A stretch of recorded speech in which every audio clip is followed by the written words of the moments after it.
disappointing to see that so many things may have to be postponed or this year, but it's completely understandable. And I see we have a bunch of hands up for questions, not unexpectedly. We'll start with Councillor Chase. Thank you, Your Worship. My question pertains to the heritage walking tours and the interpretation, the various activities that are extremely popular among tourists and residents alike, and why we might choose to suspend them when it's quite doable, to have people suitably spaced, in those presentations. They're generally held in the outdoors, and I can see distinguishing between the trail center and the outdoor concerts, but I'm just trying to rationalize the suspension of the heritage walking tours, given their popularity. Thank you, Worship. It certainly varies from a safety perspective, but I'll ask Dave Seabrook to comment on the more specifics of that. Yeah, thank you, through your worship. Yeah, there's a variety of factors that come into that. That's an integrated contract that we have as a fee-for-service relationship with the Fredericton Outdoor Summer Theatre. So there are 3 programs that are all integrated there. One is the walking tours, but also the guardhouse interpretation and the day in a soldier's life. And both the guardhouse interpretation, there's not enough room to turn around in the guardhouse. The day in a soldier's life is a lot of hands-on activity with kids. So obviously those 2 components would be off the table. And the walking tours, we feel A, that tourist demand is going to be down this summer, that B, the ability to social distance and provide a good product will be down, and it's a bit time to reset that program. And so, really no ability to social distance and provide a good product and not be yelling at people, as they disperse in a group of 10, 2 meters apart. So that's really the logic that went into that. And additionally, we have a financial challenge that we're going to have to, we're going to have a lot of other costs associated with delivering some of our recreational programs. There's going to be a lot of costs around monitoring social distancing throughout the city. And so, all those factors combined went into that decision. Okay. Thank you, David. Thank you. Councillor Keenan. Thanks, Your Worship. Mine's kind of along the same line, but I guess the question specifically would be when you're looking at what programs to continue with and which ones to modify and which ones to cancel, are you considering us moving to a yellow phase of recovery in the province, which, if all things go well, I from what I hear, could be 3 to 4 weeks. We'd be into phase yellow, which allows gatherings up to 50 people. So is that did you consider that in your discussions and decisions on what to cancel and what not? Yeah, through your worship, we certainly did anticipate that with luck and hopefully some good behavior that we'll end up at the 50 gathering threshold. That would still result in, that still is 2 meter distancing amongst people. So it doesn't particularly change a lot of our decisions. And quite frankly, with the massive decisions we have to make, and we have contracts we have to fulfill, we need to give advance notice, due notice on contracts, whether they're with fee-for-service providers like walking tours or musicians and artists. There is a bit of advanced planning here, so we just have to start plowing through it and making decisions on our best guesses. And there's going to be a lot of gray area decisions as we move forward. There's no doubt about it. Okay. Thank you. Okay. Councillor Rogers.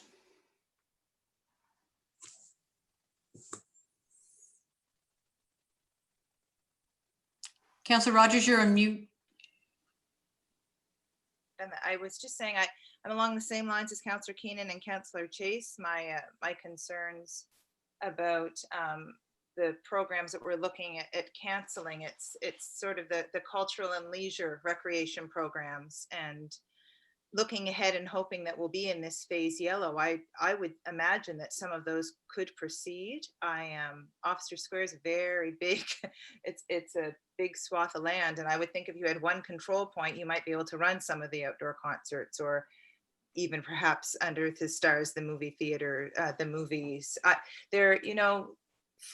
I guess it's twofold. That programming is both for residents and for tourists. And I think for our residents who are going to be staying here locally, certainly the free outdoor concerts and the movie series are really, for some people, are a really important part of their leisure and recreation over the summer months. And I would think if we move ahead to a yellow phase, that it would actually be doable, that it would have to be controlled. Everything that we're going to have to do this summer is going to be controlled. And I would think that it would actually, given the size of the space, wouldn't be that difficult to put controls in place to allow for that. As for the walking tours and the guardhouse, I think of those as being tourist activities. And I'm quite hopeful that we're actually going to have quite a few New Brunswick tourists, that there's going to be quite a bit of intra-provincial travel. Tourists will be coming to our city and looking for something to do. And again, the tours, the heritage walking tours are actually, to me, primed for some social distancing. Califumpians are very loud, those kids. Like, my personal experience is they speak loudly and that they can accommodate. Those tours aren't huge. They would be, I would think, right sized for social distancing, walking around outside. I would think that both of those, at the guardhouse, I have been in businesses over this time of social distancing that are smaller than the guardhouse, and they're running business. So again, I think it's putting controls in place, and I would hate to think that we're cherry picking the programming that where we want to put the controls versus where we don't want to put the controls, because it's hard to get it right when you do that. I think instead it's better to say, these are the controls that need to be in place, and you, contractor, are responsible for ensuring that you meet those guidelines. And I think that some of this programming is really vital programming in the summer for both our residents and our tourists. And I'm really not comfortable canceling them. I fear that I don't feel that it's fair that we look at canceling these. Thanks, Councillor. I guess, Dave, do you want to respond to that? Well, I think we've laid out the logic, and I think it was reviewed by a number of people, including our entire senior management team. I think that with respect to concerts, we have to put it in context of all our major festivals just canceled for essentially the same reason. The large gatherings are banned till December 31st.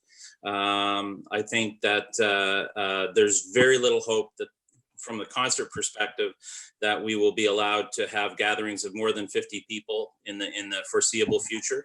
And we have to do some planning. We have a tremendous number of programs that we, whether it's ball fields, whether it's concerts, whether it's walking tours, tennis courts, everything needs to be stood up and filtered through this lens of the provinces of New Brunswick, the province's guidelines and not guidelines, orders and restrictions. So we're trying our best to move through these items. And the concerts, I think it would be very difficult to offer them for more than groups of 50. And I'm not sure it's worth doing for groups of under 50. So you have to do a bit of a cost benefit analysis. There may be an opportunity to hire some artists in different fashion throughout the summer. It's a judgment call, and we've made a judgment call. So I think it was given due consideration, and I think all the councillors will know that these programs are quite close to my heart, and it was with great reluctance that we made those decisions. Thank you, Worship. It's Mike again. Maybe I could just explain a little further on that process. Sure, So Mike. I mentioned the safety piece, and the second piece is for each department who has a service to bring it back to the executive group and do exactly this. We have a conversation about what service is being proposed, what are the restrictions from a safety point of view, what are the costs to do it safely, is it realistic given the state of the declaration by the province, what color we're at, what's it could look like in a month. So we do run it through the gamut because, as I mentioned in the PowerPoint presentation, it's not our wish to make those adjustments. Our wish is that things could continue on, and we certainly recognize the need to have programming for the community through the summer. So that group makes that decision not lightheartedly, and we have to, again, to look at all the different facets of it. Can it be delivered in a safe manner and an effective manner? Thank you, Mike. Councillor Dara. Thank you, Your Worship. My question's about the things that aren't on the list. The recreation areas that we have, the parks, the jungle gyms, dog parks, things like that. I guess the question that I'm asking is, are we going to tackle these things once we hit the yellow? I'm trying to make that an easy answer for you. Just because, I mean, every single person that's sitting in this virtual room right now, we're all getting asked these questions. When dog park's going to open? When is the pool going to open this year? Is Zigzag going to happen? When's the playground going to happen? You know, those things. So I'm wondering if we could have some type of better understanding from staff as to when the city will open up those things. I can tackle that one as well, Your Worship. I can't give you an answer on when we're going to make those decisions. I can say that we're taking each program and we've triaged them in terms of which programs we're going to address in which order, because we can't do it all at once. And we're trying to develop models with a bit of guessing as to what the future rules will be as we move into summer, and trying to develop models on distancing and sanitizing, monitoring for social distancing. All these, there are a lot of open questions about how this can be done, and the costs are extremely significant to the municipality. So depending on which model we adopt, and so we're plowing through it. We hope to have some answers from the province tomorrow. We're addressing some questions that will give us some guidance tomorrow, and then hopefully we're adopting a plan for each program. It'll go through the evaluation process with our EMO team, and then through the directors group for a final approval. And I would hope that in the next week or two we will be starting to allow some of these programs and facilities to move forward. Some are much more complex than others. Obviously, we referred to the Boys Farmers Market. That is head-bendingly complex to make work. Others, like tennis, we could probably get our head around in a shorter order. So as fast as possible is the answer, but it is going to take patience. It's a lot easier to close down these facilities and programs than it is to stand them up again under the rules and try to adhere to the rules the province has given us, which we have no debate that those are the correct rules. It's just, how do we make programs work with 2 meter distancing, with proper sanitizing, with proper monitoring, all these, and trying to keep our costs under control. So would you be more comfortable in stating that as the province moves closer to yellow, we'll start to see more of these things open up? I'm fairly confident many of these will open up, but it's not so much a move from orange to yellow. I think we're planning, trying to model out based on a orange-yellow scenario. It's just a matter of time that we have to go through each program and evaluate each program and each facility, each staffing scenario, to make sure that both our staff and the people they're serving are safe, or in the case of the market, the vendors, our staff, and the patrons. So these are complex questions. When you dive into any one of them, it gets complicated pretty quick, and we need to produce signage as well to accompany each of those decisions. Okay, thank you. Thank you. Councillor Erickson. Thank you, Worship. I guess thanks to staff for all their hard work on these files. Certainly, I appreciate how difficult it is for them to cancel some of these programs that have been, the kind of tourism backbone of our summer activities in the city. What I would like to see, though, is an opportunity for us as council to maybe consider some outside of the box solutions that might deliver some of this value back to the community. For example, the Movies Under the Stars program. Oh, please, can't we just turn that into an opportunity for a drive-in theater scenario? Let's do something like that. that can be done with social distancing, and let's try to engage with the people that, you know, run that service to see if there's some other way that they can still partake in some way in a normal summer for them. For example, the Heritage walking tours. What an awesome opportunity to start recording some videos and have a video walking tour on our website that people can access without a young teen with them in costume delivering it live. There are enough smartphones in our community right now that the tourists we have and even our residents could certainly benefit from having a little, you know, heritage video while they're walking by themselves appropriately social distance downtown. I think we need to start tapping our creativity in order to get our way closer to a new normal. And I recognize, as Mr. Seabrook pointed out, that these things will be expensive, perhaps, or have other challenges associated with them. But we as a council, I think, need to start seeing some of these ideas put in front of us so we can determine, you know, if it's an expense relative to value that we want to see in our community. And I know, you know, staff are really busy right now, so I appreciate the canceling and setting up, you know, due notice for these things moving forward. But we do need to turn the page and start applying our creativity to some of these opportunities. And speaking of opportunities, as we come forward into our new standing committees, I think each of the standing committees needs to turn its mind to how they exercise our duties under our procedural bylaw. You know, we have a responsibility for oversight in a certain number of programs in every standing committee.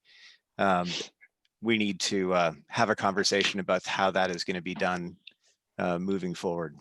Anyway, if we could consider that when it comes to agenda setting for these things moving forward, that would be excellent. Thank you very much. Thank you, Councillor. And Councillor Price. Thank you, Worship. As my idol, Councillor McGarity would start out a comment by saying, look, this, we have to be careful. I appreciate staff's work on this file, and I agree with them. This virus has not gone away. It's looking for a host, and I think we have to lead the way to make sure that it doesn't find any more hosts than possible in Fredericton, so that we don't get a second wave of this in our community. We've done fantastic so far, but we still have a long ways to go, and we have to be very, very careful. So, and I agree with Councillor Erickson hard-heartedly. We've got tremendous people on staff that can brainstorm and come up with some ideas that we can make this as easy as possible for people. But we can't jump the gun and start getting together too quick, breaking our bubbles. This thing can start up again in a heartbeat. And I certainly don't want to be involved in making decisions that would accommodate that. Thank you, Worship. Thank you. And Councillor McGarity. Look, I have to throw that in. I'm sorry. Let's proceed with caution. They're talking about a second wave. Let's not stick our nose out too far. I think the staff have got the well-being of the city at heart. Let's not rush. They're talking now, medical reports coming out of the States, and there's some cases in Quebec of older children getting this mysterious rash that's hitting their immune systems, and they're thinking it's related to COVID-19. It's all speculation right now. What I want to say is nobody's written a book on this stuff. So we're writing the book on this stuff as we go. So we might be taking baby steps, but looking at New Brunswick and the other provinces outside PEI and in the territories, we're doing a pretty good job. So, you know, I would be the first in line to go on some of these tours and just to get out and about, but, you know, let's not throw safety to the wind. I think we'll get through this. We just need to work on the data and the facts. But I'm saying that this council should be concentrating on what comes next, because there's a ton of work to do. That's all I'm going to say, Worship. Thank you. Thank you. And thank you, Mike and Dave. You can see how passionate people are about this issue. I mean, it's these are, you know, we got a beautiful city. We got a vital, vibrant city. All, you know, we want to make it 12 months of the year, but especially through our spring, summer, and fall. And it hurts to have some of this not happen. But I think as I started out, it's completely understandable. And our staff don't bring these forward lightly. I know there's been a lot of work, a lot of brain power, and a lot of time and sweat have gone into these decisions. And I know they reluctantly come forward because in our staff's opinion, they're the best alternative. I think we also have to be patient as a council, just not a community. It's easy, and I agree. We got very sharp and bright people and staff that can come up with some great programming. The programming that unfortunately is going to be delayed this year has been, created by our staff as well. But they don't have the time and resources to come up with new programs right away either. But I do agree we might have to think outside the box for later this year or for next year. But if we can come up with something, we've been challenged to do so. So I really, I understand that and appreciate that. But we have to be patient too, as our staff work through this whole maze of decisions and matrix to get to the next level. And if things delay even further, that complicates it. Even if it speeds up and gets a little bit better faster, it's a complex issue for our staff to work through. So lots of factors going into this, a lot of moving parts. And thanks for that update, folks. It's going to be a different summer here in the city, but we want to make it a safe summer. So we're turning to 9.2, which is an update from Ken Forrest on the Support Fredericton initiatives. Ken. Thank you, Your Worship. I'm going to be quite brief this evening in anticipation of giving you a more thorough report in another week or two. As we kind of go through the transition to the orange level, there's an awful lot of moving pieces here in terms of how the city deals with its response. So I think you got a flavor of that in the last report as well.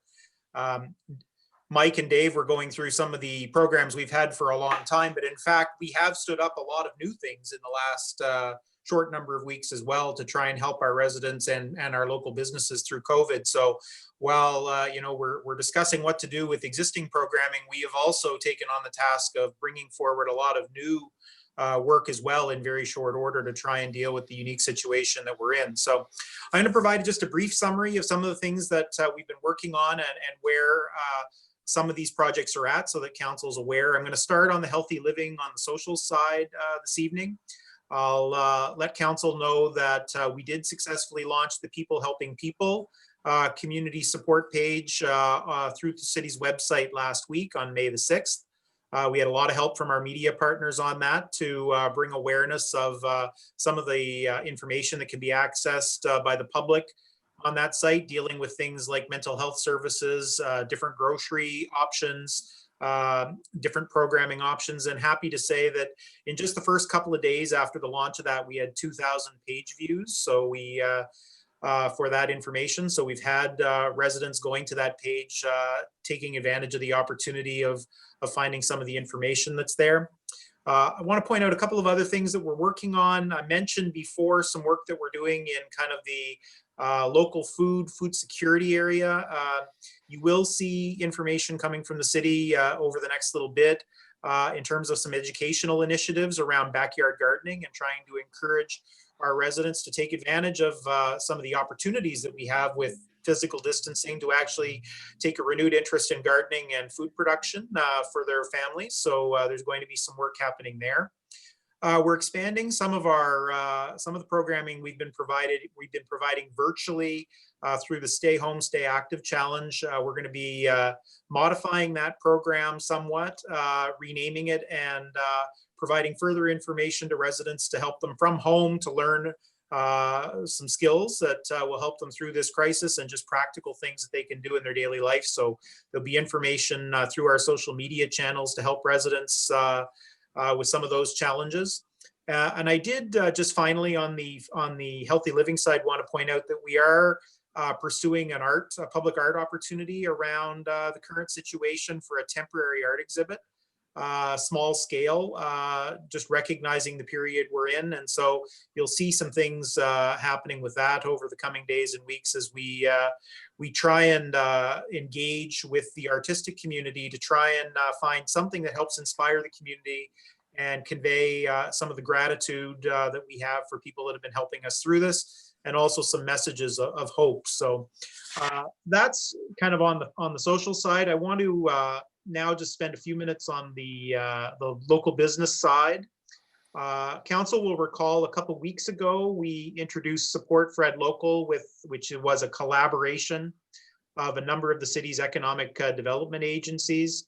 I had told you 2 weeks ago that we had 48,000 click-throughs from only the city portion of Support Fred Local through to individual businesses. So using the Tourism Fredericton portal to connect our residents to local business. So we had 48,000 click-throughs 2 weeks ago. That number as of last Friday has grown to over 83,000 click views.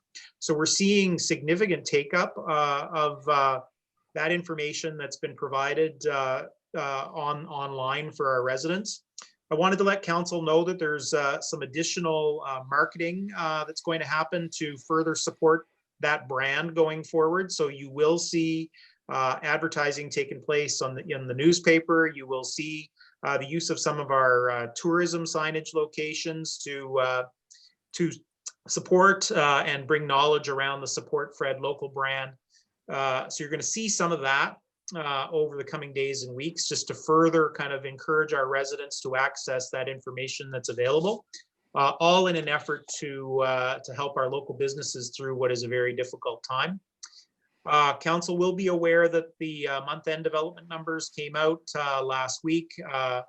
Some strong development activity in the month of April, given the situation. We're actually very close to the levels of activity we were at this time last year, which was our best development year in many, many years. So very good things happening there.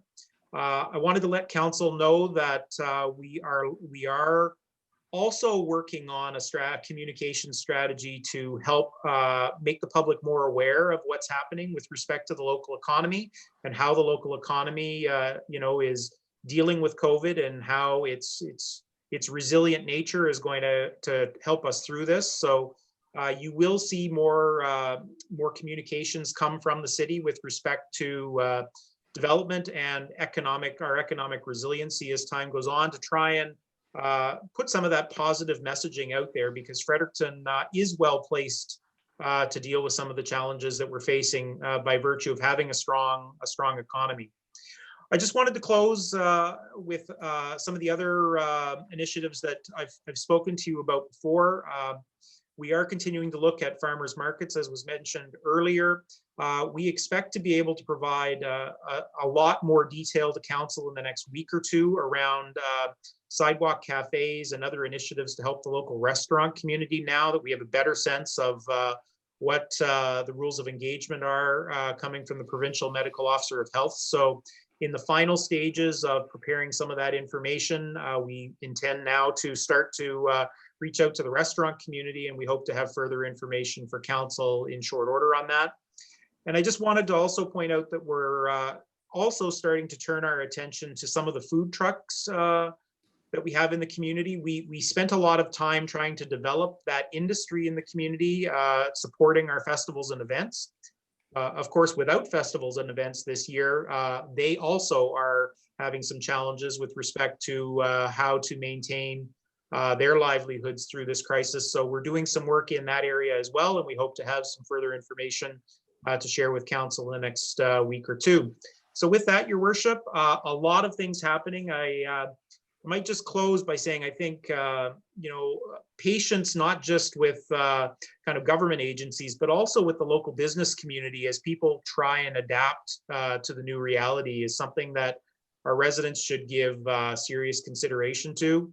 Our business people just found out on Friday that they have a path to reopen, and they are all trying to work through, for their own individual businesses, some of the logistics around reopening in the same way that we're trying to do with some of our public services. So I think it's important for the community to be patient. We're making good progress, and I think there are going to be opportunities for the community to once again engage in economic and social life. We just need to be patient while all those details get worked out as the days pass. And with that, I'm happy to answer any questions.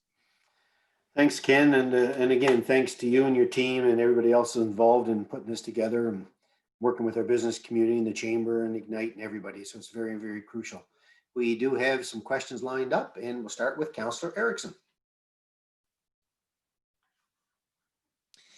Thank you, Your Worship, and thank you, Ken. There's certainly a lot on your plate. My goodness. One question and concern I have right now, this time of year, typically we see the winding down of our out of the cold shelters and more people relying on the downtown community clinic and the community kitchen and so on and so forth. This year, however, those shelters were closed downtown and they moved into the Fredericton High School, where they've the number of beds has grown quite considerably compared to the combined out of the cold shelters that the city operated when it wasn't at FHS. And I think it's a good time now, I think, to have a conversation with the other community partners in those organizations to try to start planning around what their new normal is going to look like. And then how that's going to affect city's operations and our community at large.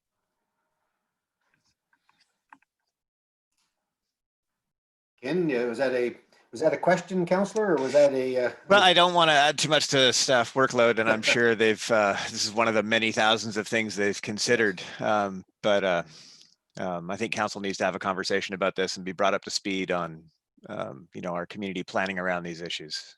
Okay. Your Worship, I think, look, just a simple answer, maybe look, that's something we're very mindful of. There are a number of us working through those issues, particularly as we transition through to summer.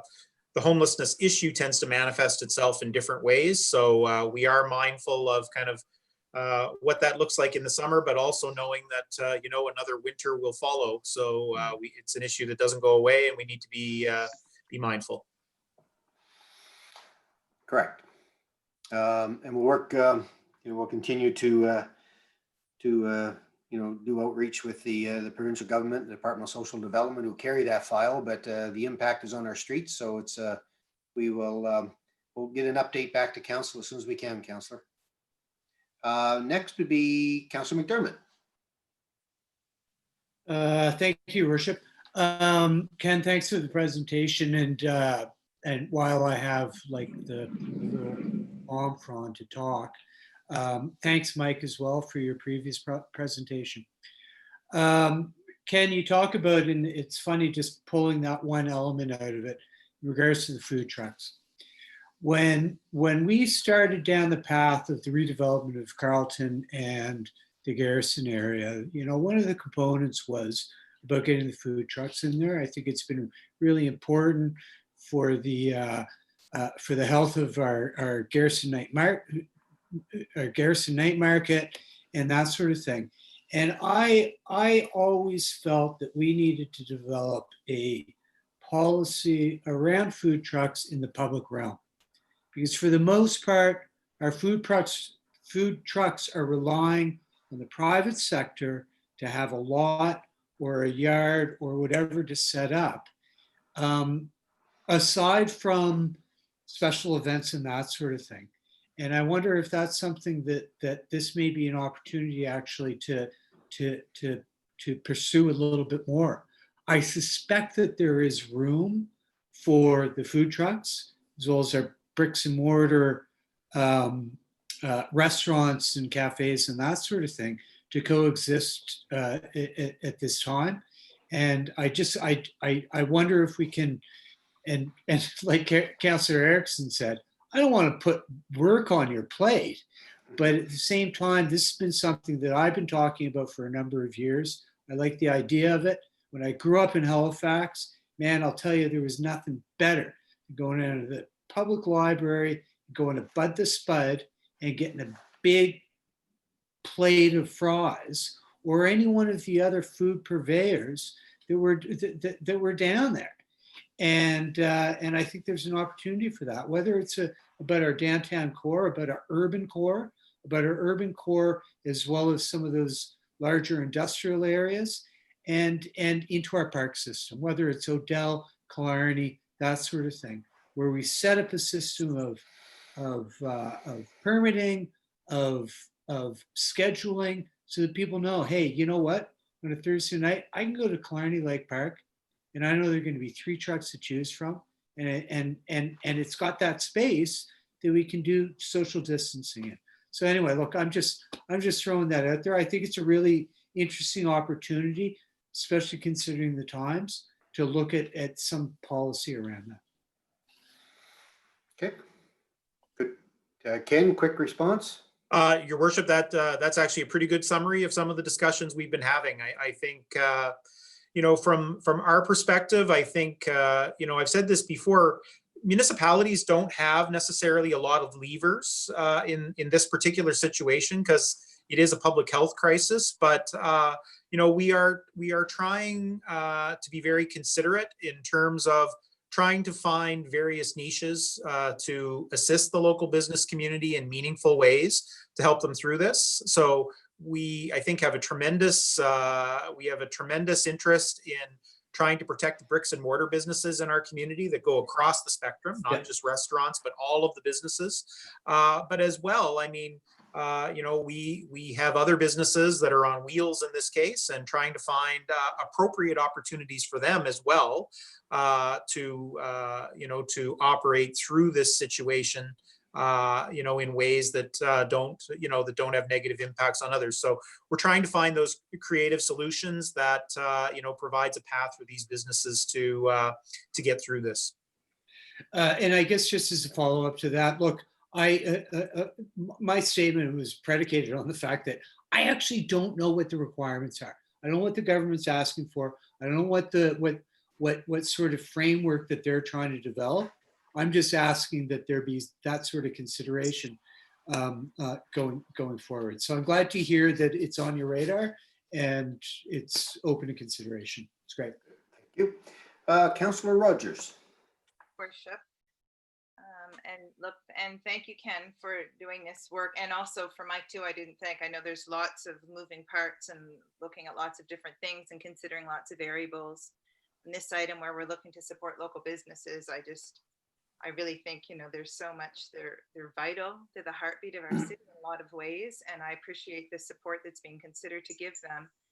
In a way, it does sort of take me back to the last item where we were talking of cutting programs that are actually affecting business people. When we don't do any type of outdoor performance and we're not paying local musicians, you're affecting a business person.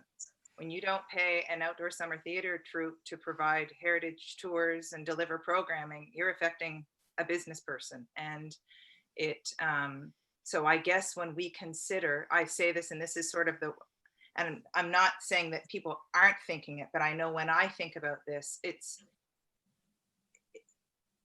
I wouldn't want us to be selective with the types of businesses and the types of activities that it is that we're trying to support. I think it's imperative for all decision makers, as we talk about opening up, that that our lens is very broad, and that we, instead of thinking of the ones that, choosing the ones that we think are most important, instead saying, here are the guidelines that you need, as long as you can respond and adhere to these guidelines, we're going to make it possible for you to open, and we're going to support you in your opening. So I would like to think that we are taking a very broad view of businesses and business people and what types of sectors contribute to our business community. So I will leave it at that. Thank you, Councillor.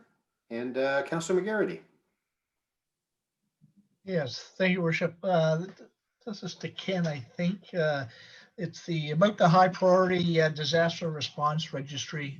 Has there been any uptake on it from residents? The registry was designed to help people that are at risk or have special needs. And after this 6 to 8 weeks hiatus, and some of these workers or helpers were not available. So I'm just wondering if there was any uptake on that.